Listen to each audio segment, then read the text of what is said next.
¿Sabías qué? En 1997, la NOAA captó un sonido tan fuerte que se escuchó a más de 5.000 kilómetros de distancia. Lo llamaron el bloop. Algunos dijeron que era hielo rompiéndose.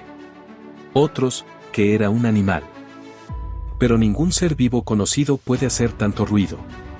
Hay quienes creen que viene de las profundidades del Pacífico. De un lugar muy cerca de donde H.P. Lovecraft ubicó a Cthulhu. ¿Coincidencia? ¿O advertencia?